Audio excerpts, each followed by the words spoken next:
Let me ask you something. When did being proud of your roots become a crime? When did calling yourself black as an African suddenly become offensive? Because recently I was told you're not black, you're African, stay out of black American culture. That stung. Not because I need validation, because it came from someone who looks exactly like me. Africans aren't black. So what are they? They're Africans. So what's their skin color? African. When you hear, hit that subscribe button.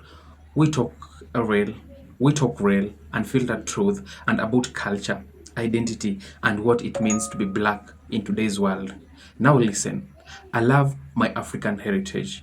I love my brothers and sisters across the ocean. But lately, it feels like the more we talk about unity, the more walls we build between us. And I go to ask why some people are so quick to fight a brother instead of trying to understand him. We are diving deep, not just what it happened, but why its bitterness exists between Africans and the Black Americans, and how we can finally break the cycle. So I said I wasn't going to talk about this, but this is too good to just let it pass like that. So I was in this internet streets giving my unpopular opinion because I can. And then somebody commented this. So he said, you not black. Not you are. You not black. Okay.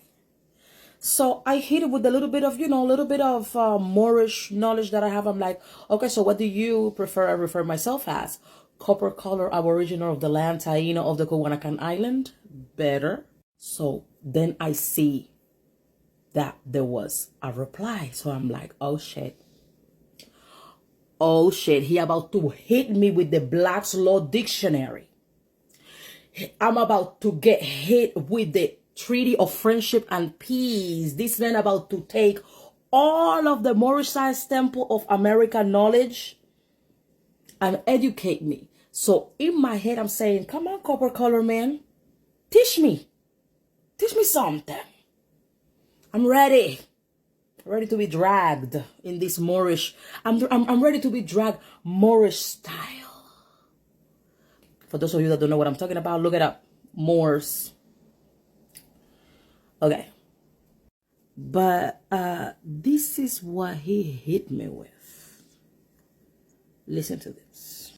Yo, so black Americans are mad that Tyler doesn't identify as black. Hi, bull.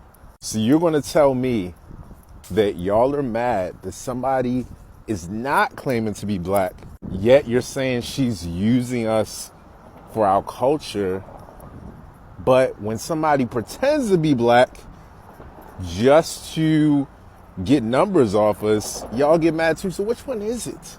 Do you want the truth? Do you want the truth, Wena? And what culture is she appropriating? She's colored, which is its own separate race in South Africa.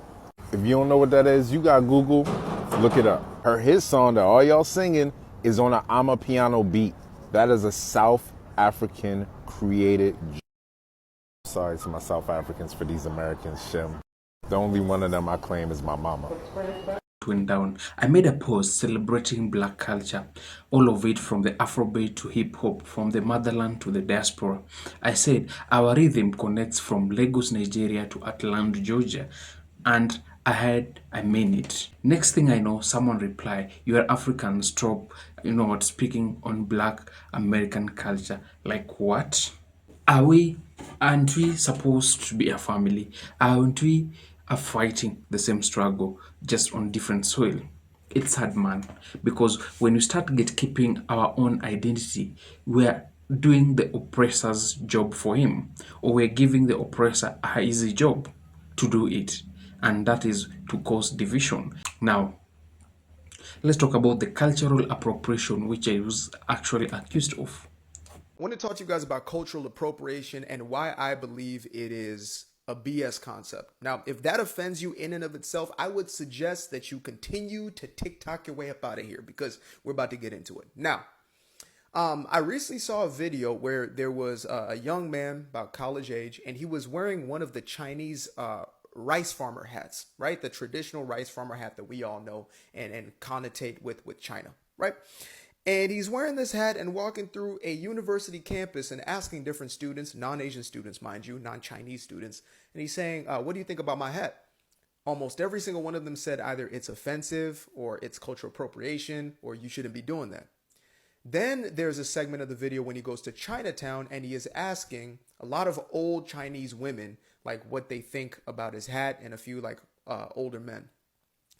Every single one of them either said like, I like it, said something to him in Chinese and smiled, or, you know, very nice hat or something of that nature. There was almost always a smile connected to seeing this guy in the rice farmer hat. They almost saw it as like a celebration of their culture. Now, the reason I bring that story up is because everybody on the college campus was offended on the basis of the people whose culture that actually is, right? So that's the first point is with so many people, I've seen a lot of white liberals, etc., who are always calling out cultural appropriation. They see, you know, a white girl with braids in or cornrows, whatever it may be. Cultural appropriation, right? Offended on the behalf. And unfortunately, there are many folks, black folks, you know, people of color, POCs, who hold on to this idea that, you know, it is my job to defend my culture and to have no white person, because it's almost always exclusively a white person who can't do the thing that you do. However, this right here is normalized to the point where it is pedestalized. So folks look at Beyonce and they want Beyonce hair. I don't know if people looking at Joy Rita saying they want their hair, but nevertheless, she's still an example, right? Because she's somebody who uses race as a platform. She is a race hustler. And yet I have almost exclusively seen her either with, you know, some type of straight wig on or just blonde hair in some capacity. Even her own short natural hair dyed blonde. Now, I am African born. And I've seen a lot of diversity within our peoples, within our cultures, etc., within different tribes. But I have never seen one blonde-haired African. Outside of albino folks, I have not seen one blonde-haired African naturally out of tens of thousands, right? So, the idea of cultural appropriation, I believe, is nothing more than a means to self-victimize. It is a subsect of this woke or quote unquote progressive ideology that makes everything out to be racist. Everything out to be racist, everything out to be offensive. And so you find yourself having these nonsense sort of discussions, which are actually contradictory because when you look at the people who are using those arguments, they are doing the most of it. You barely see a white girl who has braids. It's very, very rare that you see cornrows or if you see dreadlocks or whatever it is. But you see this. I see this almost every single day somewhere. And if it's on the internet, then multiple times a day. I'm going to see straight hair when the person does not have naturally straight hair and it looks very Eurocentric or whatever it may be. So that's the first part. The second part of this conversation is about, let me go and fix my collar. That's bothering me by myself. The second part of this conversation is this. Every culture that exists, almost every single culture, there might be a few small tribes across the planet who have not, let's say, had influence from the outside world, but almost every single culture has had some level of influence from other cultures. We have intermingled in ways y'all can't even fathom. And though you might have had people who look the same as you, cultural norms have been adopted and adapted by different people. Even something as off kilter or random as horses, right? Native Americans adopt horses from the Europeans who come over and they become a fundamental part of their culture, right? They didn't appropriate horses. They just saw that this was a useful thing and they used them. In the same case of this, y'all saw this and y'all liked it. So that's what y'all do, right? So let everybody else do the same damn thing. What is the problem? What is the actual issue? What is the bottom line problem about it? Let anybody do as they may. They may look ridiculous with it on, or they may look real good with it on, right? But it's still their own personal decision. So we need to let go of this damn gatekeeping and this cultural appropriation. If there's cultural appreciation, Let's go with that. In my 6 years of living in America, I've come to realize something. Like, white people, they treat African immigrants better than Black Americans. How Black Americans treat, African immigrants. I do not know what is the problem, because some of the Black Americans in America, like, they hate Africans. I don't know why they hate us. Like, I think their roots and their ancestors are of African origin, right? And that's why they are called African American. So I don't see the reason why, because I came to America, you should hate me, right? Why don't you just do your thing and I do my thing and we coexist harmoniously, right? So I've come to realize, like, some white people, like, they treat us better, they talk to us in a better way. But then when you talk to an African American, you hear, when you have a conversation, you hear there's something inside there, even if they're not telling you directly. You hear, or you can tell that there's some hatred within them, and I don't know why. Sometimes they say that we take their jobs. Sometimes they say a lot of things which are not true. And I'm like, this is your country. You're a citizen here. And if this is your country, what prevents you to get a better life? What prevents you to get that education, get that better job? If I come here in America, I go to school, I get an education, I become a citizen, I get a better job than you have. Who is to blame? Who is to blame? Come on now. So I don't know why all this hatred, I don't know where it's coming from, but it's something that I've noticed, and I've realized that it's there. It's there, and it needs to end, because why should we be fighting? We look the same. We have the same origins, even if your origins just they rotate just back, but there shouldn't be hate. There should be love, okay? Because we're in this world to just coexist together, regardless of your race, regardless of your color, regardless of your religion, regardless of what you believe in, because we are all one race. We are all the human race, and we should coexist harmoniously. So stop that hate. There's always been a big question, were Black people robbed of their culture, or did they preserve their authentic African culture? And what Soul is saying is that they were robbed of their culture, and so they picked up the culture of the people around them. And the people around them were rednecks. And if you look at the white redneck culture and the Black redneck culture, they have a lot of the same values. They don't particularly respect education. They love Jesus. They use violence in their conflicts. And even Ebonics, which is, Black English, is actually all from the west of England. What? It's from the west of England. So, for example, if you go to places like Cornwall, they would always say, Devon knows how they make it so creamy. And they all talk like this, right? And so it doesn't sound like Black English. But they do say things like, I be doing that, and we be doing this, and they be doing that. And so there's the use of that copula be, where instead of saying I am, you are, he is, she is, they are, they just say I be, you be, we be, they be, which is the classic feature of Black English, African American vernacular English. It is up. Cultural appropriation is when a dominant group takes from a marginalized group for profit or clout without respecting or understanding. Like when white influencers wear cornrows and dashikis for a trend, but never stand for a Black pain or our pain.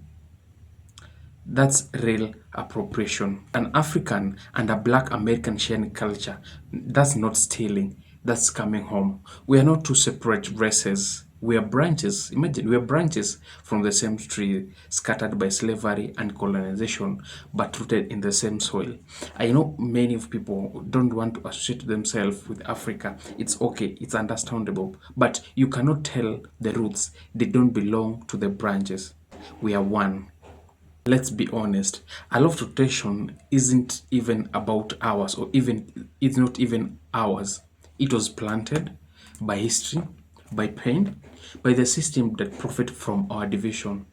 Imagine, slavery cut one half from the other. Colonization brainwashed the rest. And social media, it keeps the fight alive because outrage sometimes sells. So now, instead of celebrating our connection, we compete over who is more black, who owns the struggle, who is authentic black. But fam, pain is not a competition, it's a connection. And that's what breaks my heart because when Africans and African American fights, the word laugh, we lose focus, we lose power. History shows that when we unite, we change everything. I guess when, for example, you're stopped by police, or when there's a diaspora black and black, a foundational black, maybe in America, and they stop by police, they'll not identify as Africans, they identify as black. Haitian Revolution, civil rights, EndSARS, and Pan-Africanism. Different times, same mission. Our ancestors didn't fight for us to argue on the internet. They fought so we could rise together. So what do we do now? Number one, stop assuming and start listening. Not every black Americans hate Africans. That's just propaganda that's being spread around. Number two, educate with love. If you feel someone doesn't get it, teach them. Don't fear them or don't tear them down. Number three, let's celebrate the crossover. From the Afrobeat to hip hop, from jollof rice to soul food, from Wakanda to Harlem. It's all us. And number four, remember who the enemy really is. It's not your brother, it's not your sister, it's the system that profits when we divide. They told me I'm not black, that I should stay in my lane. But my lane is freedom. My lane is unity. My lane is every rhythm that carries our story. We are not African or black Americans. We are black, period. Different accent, same heartbeat. If the message hits you, like, share, and subscribe. Let's flood the algorithm with unity, not the hate. Till next time, bye. I'm African American.